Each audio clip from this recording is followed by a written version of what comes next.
Buenos estudiantes, muy buenas tardes y bienvenidos al curso de Historia Universal. Quien les habla, el profesor Ronaldo Cotera. El tema que vamos a trabajar el día de hoy viene a ser la Reforma Protestante. Es un tema interesante, también es conocido como la Reforma Religiosa y va a ser encabezado, va a ser liderada por varios autores, principalmente por Lutero, ¿no? Y de ahí surge pues lo que viene a ser el movimiento del luteranismo.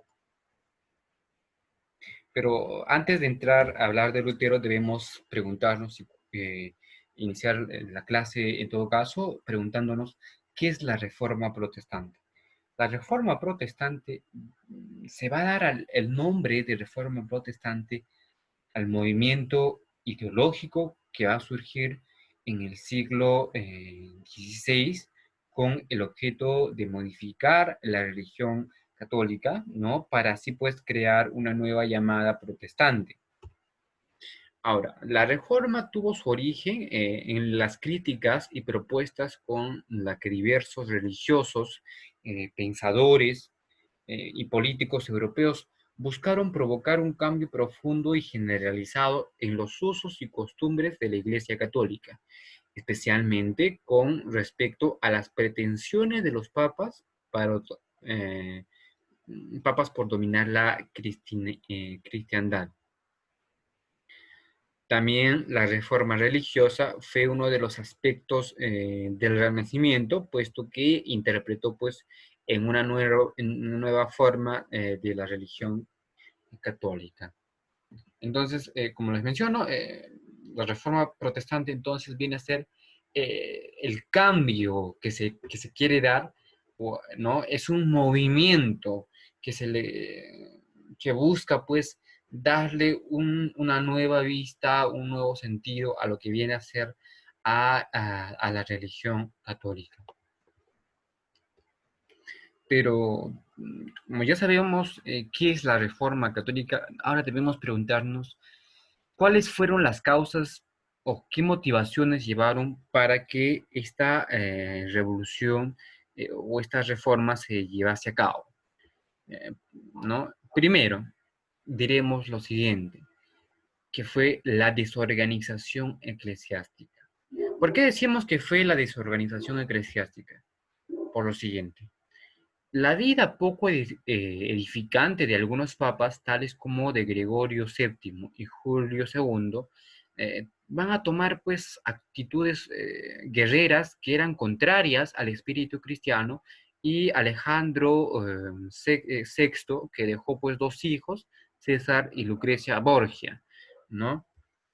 Ahora, también dentro de la desorganización eclesiástica está el extraordinario lujo y riqueza por parte de la iglesia, contrarios también a la sencillez y humildad que había enseñado o que se había enseñado por Jesucristo.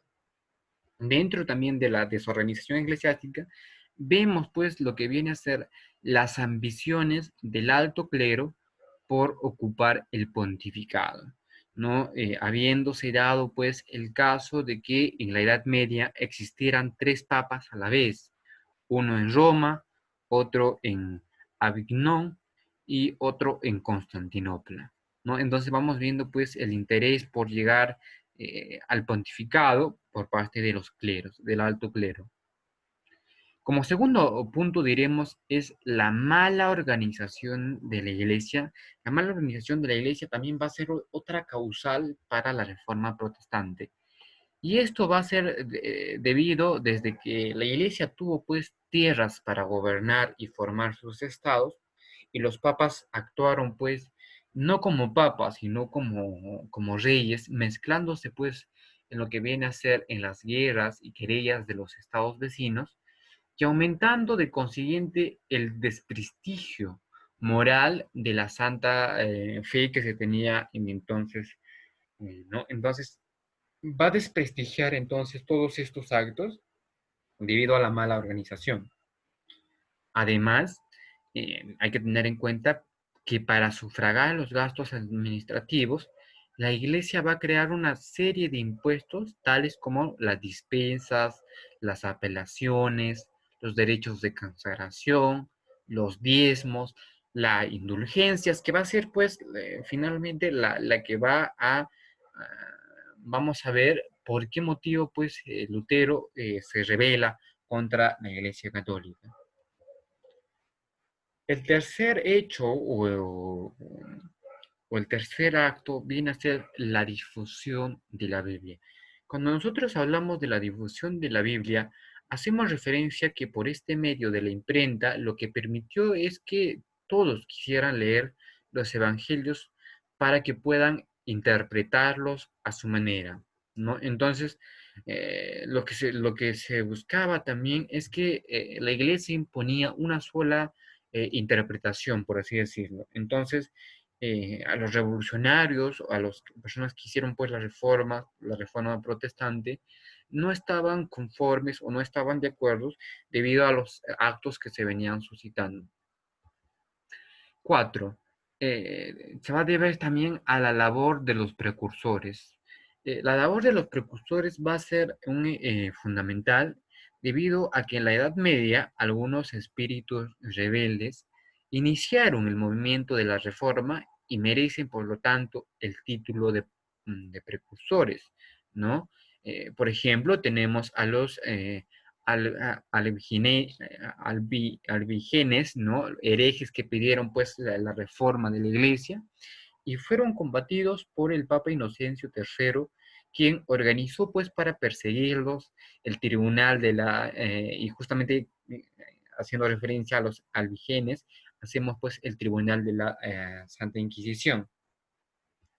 Por otro lado, también está Van Wycliffe, que era un escritor inglés, profesor de la Universidad de Oxford, que consideró exageradamente al Papa como un anticristo. Sostuvo la inutilidad de los sacramentos y pidió que todos los miembros del clero fueran iguales, suprimiéndose así y de esa forma, pues, lo que viene a ser el obispado y arzobispado. Pero Wycliffe murió en 1384 mientras asistía a una misa. Años más tarde, sus cenizas fueron arrojadas al arroyo por orden del Concilio de Constanza. Otro precursor fue Juan Hus, que fue el rector de la Universidad de Praga de Bohemia. Él se rebeló contra la autoridad del Papa, ¿no? Combatió la riqueza del clero y sostuvo pues que la Sagrada Escritura era la única que debía guiar al buen cristiano. Además, condenó a muerte por el Concilio de Constanza en el 1415, donde se negó a retractarse en presencia de la hoguera y murió quemado vivo, y que lo mismo le va a pasar pues a su discípulo Jerónimo de Praga, ¿no? Entonces esos van a ser los precursores o una de las causas que va a llevar consigo a la reforma protestante. Ahora sí, entrando, uno de los principales rostros o de las principales caras de la reforma protestante es Martín Lutero, que va a abarcar desde el periodo de 483 a 1520. Lo que debemos saber inicialmente es que nació en Isleben, en Alemania. Era hijo pues de unos pobres de labradores de Turingia. Lutero, hay que decir que desde en su niñez era pues una persona muy desamparada. Eh, Ahora, lo que él hacía en su niñez, en aras de ganarse pues el sustento, lo que hacía era cantar en las puertas de los templos o en los palacios de los señores. Más tarde, sus padres mejoraron su situación económica, lo enviaron a la Universidad de Erfurt, donde estudió filosofía y se va a graduar de bachiller.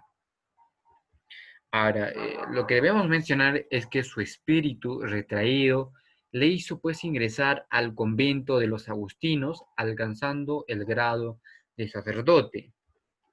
Debido a su talento, fue nombrado catedrático de la Universidad de Wittenberg y desde entonces comenzó pues una tarea reformadora. Entonces, lo que podemos decir de Martín Lutero es que inicialmente pues no tuvo las mejores condiciones, pero con el paso del tiempo su situación fue cambiando hasta llegar pues a ser un catedrático de la Universidad de Wittenberg. Ahora, uno de los principales pleitos es el pleito de las indulgencias, como les había mencionado inicialmente. ¿Qué es el pleito de las indulgencias? El pleito de las indulgencias se da debido a que el Papa León X quiso terminar la Basílica de San Pedro, que había sido comenzada por Julio II, y como no tenía pues los fondos necesarios, autorizó al clero para conceder indulgencias a todos los fieles que quisieran dar una limosna para la ejecución de la obra, ¿no? Por medio de la indulgencia plenaria. ¿En qué consistía esto? Que el pecador alcanzaba el perdón completo de sus culpas siempre que ellas fueran confesadas con verdadera sinceridad. En Alemania se encargaron pues de las indulgencias los frailes doménicos y realizaron verdaderas ventas públicas, originando las protestas de los monjes agustinos, y entre ellos pues vamos a ver que va a ser Lutero el que va a encabezar esta eh, discusión. Ahora, el doctor Tetzel, teólogo católico, trató de explicar la conducta de los dominicos, y entonces Lutero hizo poner en las puertas del Consejo de Wittenberg sus famosos 95 tesis o preguntas sobre la venta de las indulgencias. Ahí se va a encender pues lo que viene a ser una calurosa discusión entre Tetzel y Lutero, llevando la ventaja de Lutero, quien contaba pues con el apoyo de la opinión pública de Alemania. Él decía lo siguiente, ¿no? Es mejor dar limosna a los pobres que enviárselos al Papa. Ese era el pensamiento que tenía Lutero respecto a las indulgencias. Además, lo que va a hacer Tetzel es pues acusarlo ante el pontífice, ¿no? Donde el rebelde agustiniano fue juzgado por el cardenal Cayetano, quien no consiguió que renunciara a sus ideas. Entonces, lo que va a hacer pues el Papa León X es que tuvo que pedir al elector Federico de Sajonia que interviniera, y este consiguió que Lutero escribiera al Papa una carta amistosa. Sin embargo, pronto se van a agravar la situación debido a la controversia del Leipzig, en que Lutero discutió públicamente con el doctor Eck y lo venció, ¿no? Ahora, la condena de Lutero va a ser pues justamente al conflicto que va a tener con el doctor Eck, ¿no? Debido ante la gravedad de la situación y por insinuación del doctor Eck y del cardenal Cayetano, el Papa León X decretó la excomunión de Lutero y comisionó a los adversarios del monje para que cumplieran la sentencia. Ahora, el excomulgado hizo pues poco caso del decreto del Papa, y cuando lo recibió, reunió a sus discípulos en las afueras de Wittenberg, y después de quemar muchos libros católicos, quemó también la bula del pontífice. Lo que debemos tener en cuenta son los principios más resaltantes del luteranismo, del pensamiento de Lutero. Una de ellas es que la misa debía o debe oficiarse no en lengua latina. Recordemos que el latín es el idioma oficial de la religión católica.